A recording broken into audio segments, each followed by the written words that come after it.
అందరికీ నమస్కారం. నా పేరు Ramancharla Pradeep Kumar. Universal human values through Jeevan Vidya ఈ సిరీస్లో ఇవాళ నేను డిస్కస్ చేద్దాం అనుకుంటున్న అంశం పేరు నీడ్స్ ఆఫ్ హ్యూమన్ బీయింగ్.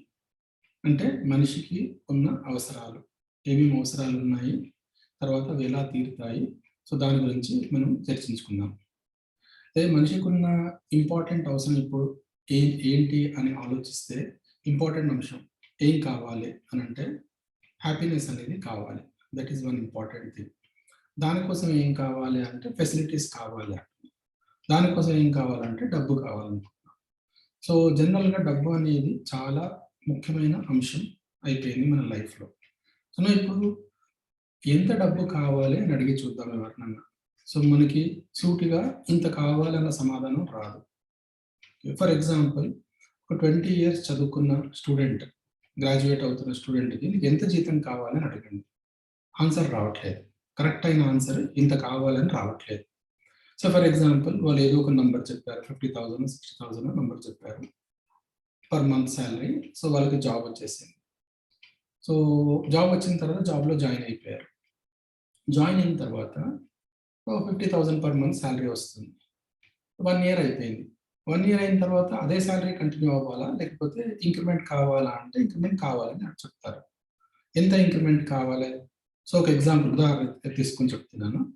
ఒక అతను వాళ్ళ బాస్ని అడిగాడు, నాకు ఇంక్రిమెంట్ కావాలి సార్. సో బాస్ ఏమన్నా అంటే, ఓకే మీకు ఎంత ఇంక్రిమెంట్ కావాలో మీరు పేపర్ మీద రాసి ఇవ్వండి, అప్లికేషన్ ఇవ్వండి, మేము కన్సిడర్ చేస్తామని చెప్పారు. సో ఇతను ఏంటంటే, ఇప్పుడు ఇతనికి 50,000 జీతం వస్తుంది. సో ఇతను ఇంకో 10,000 ఎక్స్ట్రా వస్తే బాగుంటుందని చెప్పేసి 10,000 ఇంక్రిమెంట్ కావాలని అడిగాడు. సో ఒక 1-2 months తర్వాత బాస్ కొత్త అంటే రివైజ్డ్ శాలరీ షీట్ ఇచ్చాడు అనమాట. అతన్ని రివైజ్ శాలరీ లెటర్ ఇచ్చారు. అయితే దాంట్లో ఇతను 10,000 అడిగాడు, కానీ boss was very happy with his work. తనకి 15,000 ఇంక్రిమెంట్ ఇచ్చాడు. అంటే ఇప్పుడు జీతం 65,000. సో ఇప్పుడు ఇతను హ్యాపీగా ఉండాలా, అన్‌హ్యాపీగా ఉండాలా? ఆబ్వియస్లీ మీరు అంటారు హ్యాపీగా ఉండాలి అని. ఇతను హ్యాపీగానే ఉన్నాడు. అదే శాలరీ అంటారు, రివైజ్డ్ శాలరీ షీట్ వచ్చినప్పుడు, ఆ న్యూస్ తెలిసినప్పుడు హీ వాజ్ హ్యాపీ. బట్ ఒక 2 రోజుల తర్వాత తనకి ఏమర్థమైందంటే, ఏం తెలిసిందంటే, వీళ్ళ కొలీగ్‌కి 20,000 ఇంక్రిమెంట్ ఇచ్చారు. 20,000 ఇంక్రిమెంట్ ఇచ్చారు. సో అప్పుడు ఇతను అన్‌హ్యాపీగా ఉన్నాడు. సో మొదట ఇతను అడిగింది 10,000 ఇంక్రిమెంట్. 15 వచ్చినప్పుడు ఇతను హ్యాపీగానే ఉన్నాడు. కానీ వేరే వాళ్ళకి 20 వచ్చినప్పుడు ఇతను అన్‌హ్యాపీగా ఉన్నాడు. ఇది పెద్ద సమస్య. అంటే ఈ సమస్య ఒక బలమైన కారణం ఉంది. ఏం కారణం అంటే, మనకి ఏం కావాలో మనకు తెలియట్లేదు. మనకి ఏం కావాలో మనకు తెలియట్లేదు. ఇంకోటి, డబ్బుతో ఏం చేయగలుగుతామో అది కూడా తెలియట్లేదు. సో దీని గురించి కొంచెం వివరించి వాళ్ళ చెప్దాం అనుకుంటున్నాను. అయితే నెక్స్ట్ ఇయర్ వెళ్ళి ఇతన్ని మళ్ళీ నీకు ఎంత ఇంక్రిమెంట్ కావాలని అడిగితే ఇతను ఏం ఆన్సర్ ఇస్తాడు డైరెక్ట్‌గా, వేరే వాళ్ళకంటే ఎక్కువ, పక్క వాడికంటే ఎక్కువ. ఇది ప్రెజెంట్‌లీ. సో అందుకని ఎవరినైనా అడిగి చూడండి, how much salary is a good salary for you అని అంటే అబ్సల్యూట్ ఆన్సర్ రావట్లేదు. అబ్సల్యూట్ ఆన్సర్ మనము ఎన్విరాన్మెంట్‌లోకి తీసుకురాలేదన్నమాట. అంటే మన వాతావరణంలోనే ఇలాంటి ఆన్సర్ లేదు. సో అలాంటి ఎన్విరాన్మెంట్ మనం క్రియేట్ చేయాల్సిన అవసరం ఉంది. సో దానికి కొంచెం దీన్ని డీటెయిల్‌గా డిస్కస్ చేసి చెప్తాను. Needs of human beings. So basic proposition ఏంటంటే, డబ్బు అనేది కావాలి. అయితే డబ్బు వల్ల మనం ఏం చేయగలుగుతామో దాన్ని ఒకసారి గమనించి చూద్దాం. డబ్బు వల్ల మనము భౌతిక సౌకర్యాలను సమకూర్చుకోగలుగుతాము. అంటే మీనింగ్ ఏంటి? మనం 2 ఫ్యామిలీస్‌ని తీసుకోండి. ఒకరు ఎక్కువ డబ్బులు ఉన్నవాళ్ళు, ఒకరు మామూలుగా డబ్బులు ఉన్నవాళ్ళు. ఎక్కడ డిఫరెన్స్ కనబడుతుంది మనకి? ఎక్కువ డబ్బులు ఉన్న వాళ్ళ దగ్గర పెద్ద ఇల్లు ఉండొచ్చు. తక్కువ డబ్బులు ఉన్న వాళ్ళ దగ్గర చిన్న ఇల్లు ఉండొచ్చు. లేకపోతే రెంటెడ్ హౌస్ ఉండొచ్చు. తర్వాత ఎక్కువ డబ్బులు ఉన్న వాళ్ళ దగ్గర 3-4 కార్లు ఉండొచ్చు. తక్కువ డబ్బులు ఉన్న వాళ్ళ దగ్గర మేబీ బైక్ ఉండొచ్చు, అది ఉండకపోవచ్చు. ఎక్కువ డబ్బులు ఉన్న వాళ్ళ దగ్గర లాట్ ఆఫ్ ఎలక్ట్రానిక్ గ్యాడ్జెట్స్ ఉంటాయి, ఫెసిలిటీస్ ఉంటాయి. తక్కువ ఉన్న వాళ్ళ దగ్గర ఉంటాయి అన్నీ. అది ఇక్కడ డిఫరెన్స్ ఎక్కడ తెలుస్తుంది అంటే, డబ్బులు ఎక్కువ ఉంటే వస్తువులు ఎక్కువ ఉంటాయి. అదే డబ్బులు ఎక్కువ ఉన్న వాళ్ళు ఎక్కువ సుఖంగా ఉంటారా అని చెప్పగలుగుతామా అంటే, అలా కంక్లూడ్ చేయలేం కదా మనం. అలా కంక్లూడ్ చేయలేము. అదే ఆన్సర్ వస్తుంది. అంటే ఏంటి? డబ్బు వల్ల మనము భౌతిక సౌకర్యాలని సమకూర్చుకోగలుగుతాము. భౌతిక సౌకర్యాలు ఎక్కువ ఉన్నంత మాత్రాన ఎక్కువ సుఖంగా ఉంటామని గ్యారెంటీ లేదు. సో ఇది భౌతిక సౌకర్యాలు అంటే ఏంటి? Anything which is measurable. భౌతిక సౌకర్యం అంటే ఎనీథింగ్ ఫిజికల్ ఫెసిలిటీ అంటే anything which is measurable. Length, breadth, height, weight, thickness దాన్ని మెజర్ చేయగలిగితే అది భౌతిక సౌకర్యం. ఓకే. రైట్. భౌతిక సౌకర్యం, physical facility. And physical facilities దేనికి ఉపయోగపడతాయి అంటే, భౌతిక సౌకర్యాలన్నీ మన శరీరానికి ఉన్న సామర్థ్యాన్ని పెంచుకోవడానికి ఉపయోగపడతాయి. మన శరీరానికి ఉన్న సామర్థ్యాన్ని పెంచుకోవడానికి ఉపయోగపడతాయి. Okay. So, human being is coexistence of self and body. Important proposal. అయితే భౌతిక సౌకర్యాల వల్ల మనం ఏం చేయగలుగుతున్నాము అంటే, శరీరాన్ని పోషించుకోగలుగుతాము, శరీరాన్ని రక్షించుకోగలుగుతాము, శరీరాన్ని సదుపయోగించుకోగలుగుతాము. ఈ మూడే చేయగలుగుతాం. కానీ మనలో ఉన్న బలంగా నాటుకున్న మాన్యత గాని, అపోహ గాని ఏంటంటే, భౌతిక సౌకర్యాలు ఉంటే లైఫ్ సుఖంగా ఉంటుందని. లేదండి, సుఖంగా కాదు. లైఫ్ కంఫర్ట్ ఉంటుంది. అంతేగాని సుఖంగా ఉంటుందన్న గ్యారంటీ లేదు. సుఖంగా ఉంటుందన్న గ్యారంటీ లేదు. ఓకే. ఒక ఉదాహరణ తీసుకుంటాను. సో ఫర్ ఎగ్జాంపుల్ షూస్ తీసుకోండి. Shoe is a physical facility. ఎందుకంటే దాన్ని మెజర్ చేయగలుగుతాం. షూస్ ఎందుకు కావాలి మనకి? ప్రొటెక్షన్ కోసం కావాలి. ఇంకా దేనికోసం ఉపయోగిస్తాం దాన్ని? కంఫర్ట్ కోసం కావాలి. అంటే protection and comfort are the requirements of body. కానీ మనం మార్కెట్‌కి వెళ్ళి, షాప్‌కి వెళ్ళి చూస్తున్నప్పుడు ఏమేమి చూస్తున్నాం దాంట్లో? ప్రొటెక్షన్, కంఫర్టే చూస్తున్నామా? ఇంకేమైనా చూస్తున్నామా? లేదు, చాలా అంశాలను చూస్తున్నాం. ఏంటి? Style, brand, colour, pride, fashion, list అంతా పెద్ద లిస్ట్ ఉంది. దేనిపైన ఎక్కువ సమయం కేటాయిస్తున్నాము ఆ షూ కొనేటప్పుడు? అన్ని రిక్వైర్మెంట్స్ ఆఫ్ సెల్ఫ్.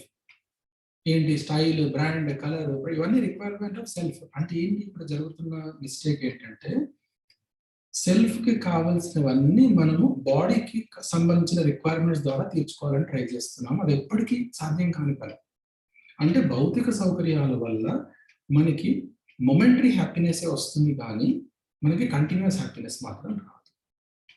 సో ఇప్పుడు చెక్ చేసి చూడండి, మనకి హ్యాపీనెస్ మొమెంటరీ హ్యాపీనెస్ కావాలా? కంటిన్యూయస్ హ్యాపీనెస్ కావాలా? ఎవరు అడిగినా గాని ఆన్సర్ ఏం చెప్తారు అంటే, కంటిన్యూయస్ హ్యాపీనెస్ కావాలి చెప్తారు. కానీ మనం ఎక్కడ సెర్చ్ చేస్తున్నాం దాన్ని? ఈ ఫిజికల్ ఫెసిలిటీస్‌లో సెర్చ్ చేస్తున్నాం. ఎప్పుడైతే ఫిజికల్ ఫెసిలిటీస్‌లో మనం సెర్చ్ చేస్తామో, అప్పుడు మొమెంటరీ హ్యాపీనెస్సే వస్తుంది కానీ, లాంగ్ టర్మ్ హ్యాపీనెస్ కానీ, కంటిన్యూయస్ హ్యాపీనెస్ కానీ రాదు. ఫర్ ఎగ్జాంపుల్ కార్ కొన్నాం. అంటే కార్ కొనడం వల్ల కొత్త కార్ కొన్నాం. ఎక్సైట్‌మెంట్. ఎన్ని రోజులు ఉంటుంది ఆ ఎక్సైట్‌మెంట్? మేబీ 2 రోజులు ఉండొచ్చు, 3 రోజులు ఉండొచ్చు, వారం రోజులు ఉండొచ్చు, 10 రోజులు ఉండొచ్చు. దాని తర్వాత ఏముంది? మెల్లగా ఎక్సైట్‌మెంట్ డై అవుట్ అవుతుంది. ఓకే. అదే కొత్త కార్‌లో కూర్చున్న తర్వాత కూడా కూర్చొని మనతో ట్రావెల్ చేస్తున్నాము. కానీ ఆ రోజు మన ఇంట్లో ఎవరితో గొడవ అయింది. కొలీగ్‌తో ఎవరితో గొడవ అయింది. సో ఎవరితో కొంచెం చిన్న చిన్న ఇష్యూస్ ఉన్నాయి. కార్ హ్యాపీనెస్ ఇవ్వగలుగుతుందా? కార్ దాన్ని ఎరేజ్ చేయగలుగుతుందా? కార్ దాన్ని ఓవర్‌కమ్ చేయగలుగుతుందా? అలా లేదు కదా! కార్ గాని, ఇల్లు గాని ఏదైనా సరే, ఓకే, ఏదైనా సరే ఇవన్నీ శరీరానికి సంబంధించిన విషయాలు. ఓకే. సో ఫిజికల్ ఫెసిలిటీస్‌తో మనం చేయగలిగేది ఏంటంటే, we can nurture our body, we can protect our body, we can make right utilization of our body. అంటే శరీరాన్ని పోషించుకోగలుగుతాము, శరీరాన్ని రక్షించుకోగలుగుతాము, శరీరాన్ని సదుపయోగించుకోగలుగుతాం. ఈ మూడే చేయగలుగుతాం. సదుపయోగం అంటే ఏంటంటే, ఒక ప్లేస్ నుంచి ఇంకో ప్లేస్‌కి ట్రావెల్ చేయాలి. నడుచుకుంటూ వెళ్ళలేను కాబట్టి, చాలా దూరం ఉంది కాబట్టి నాకు ఒక వెహికల్ అవసరం ఉంది. అట్లాంటి ఫెసిలిటీస్ అన్నీ దాంట్లోకి వస్తాయన్నమాట.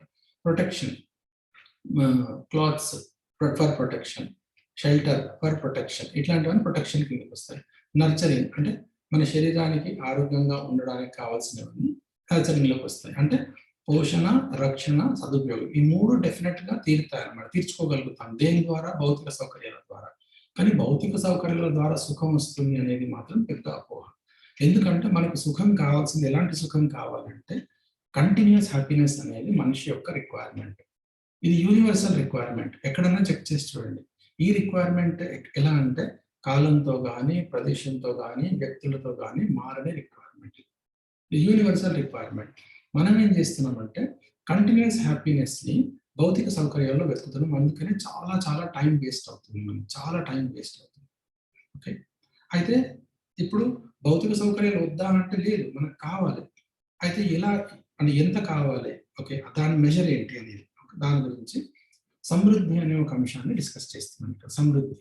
సమృద్ధి అంటే it is a feeling of having more than required physical facilities. అంటే మన అవసరాలను తెలుసుకోవడము, దానికంటే ఎక్కువ భౌతిక సౌకర్యాలను సంపాదించడం. ఇది సమృద్ధి అంటే. సమృద్ధి అంటే ఇది. అయితే ఇక్కడ ఫస్ట్ ఏముందంటే మన అవసరాలను తెలుసుకోవాలి.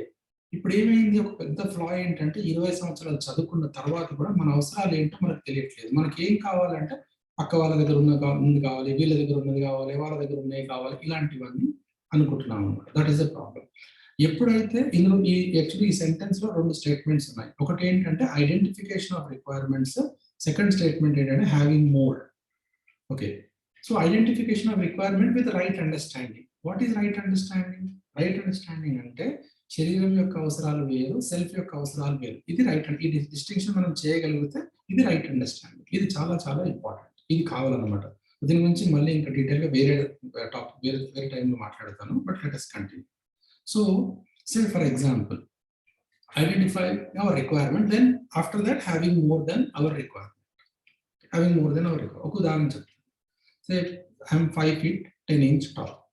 నేను పడుకున్నప్పుడు నా బెడ్ సైజ్ ఎంత ఉండాలి? 6 feet ఉంటే వెరీ గుడ్. అదే 7 feet ఉంటే మోర్ దెన్ ఎనఫ్. 9 feet ఉంటే ఇట్స్ ఎ లగ్జరీ. బట్ నా బెడ్ సైజ్ ఇంకో పక్క వాళ్ళ బెడ్ సైజ్ కంటే పెద్దగా ఉండాలి, ఇంకొకరి బెడ్ సైజ్ కంటే పెద్దగా ఉండాలి అంటే ఐఎమ్ ఇన్ ఏ ప్రాబ్లం. అయితే ఇప్పుడు మనము మన రిక్వైర్మెంట్స్ ఎలా ఫిక్స్ చేస్తున్నాం? మనకు నిజంగా అవసరం ఉండి ఫిక్స్ చేస్తున్నామా, లేకపోతే ఎవరినో చూసి ఫిక్స్ చేస్తున్నామా? సో మన రిక్వైర్మెంట్ చాలా మటుకు ఏమవుతుందంటే మనకి ఇన్ఫ్లుయెన్స్ ద్వారా ఫిక్స్ అవుతుంది అనమాట. అంటే మన రిక్వైర్మెంట్స్ని మనం identify చేసుకోలేకపోతున్నాం.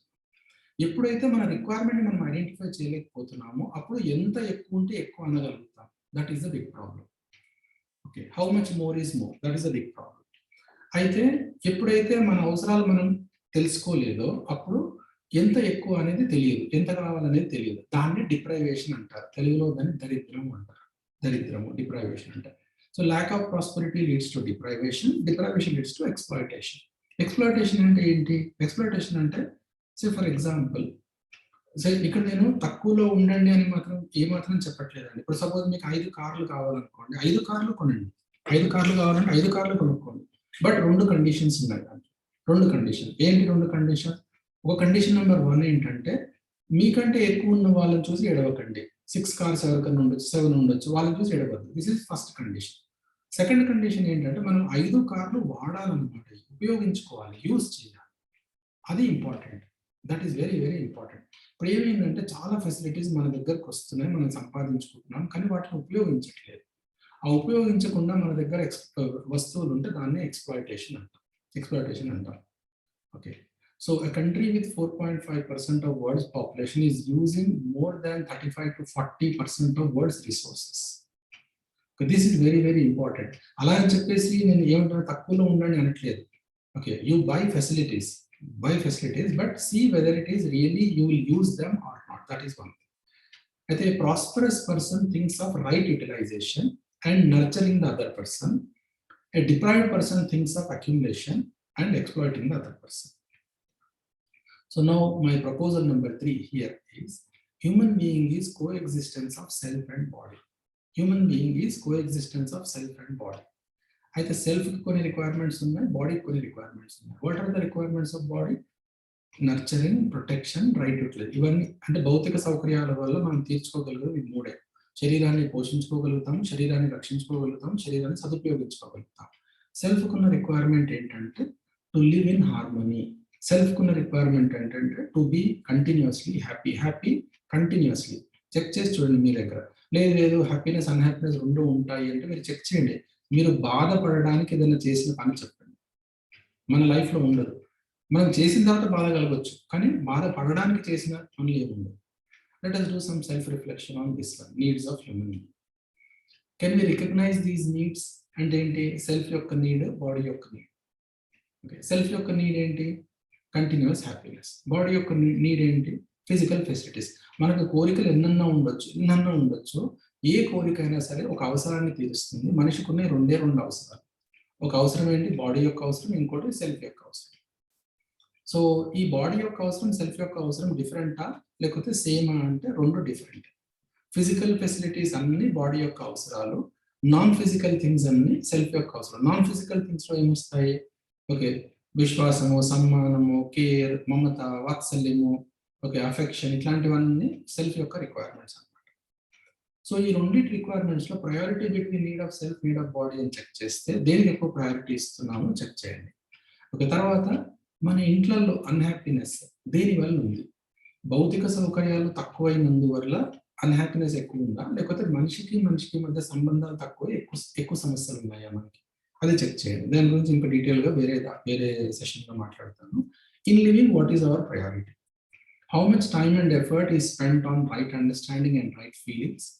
And how much time and effort is spent on earning more and more physical facilities? So ఎప్పుడైతే మనకి భౌతిక సౌకర్యాలు కేవలం శరీరానికి ఉన్న అవసరాలు తీరుస్తాయి, నాకున్న అవసరాలు భౌతిక సౌకర్యాల్లో తీరాయని తెలిసినప్పుడు our life will go in right direction. అలా అని చెప్పేసి డబ్బులు తక్కువ సంపాదించాలి, తక్కువ సామాన్లు కొనుక్కోవాలి అలాంటిదేవి కాదు. ఓకే. సో దీంతో ఇక్కడ ఆపిస్తున్నాను. So thank you very much.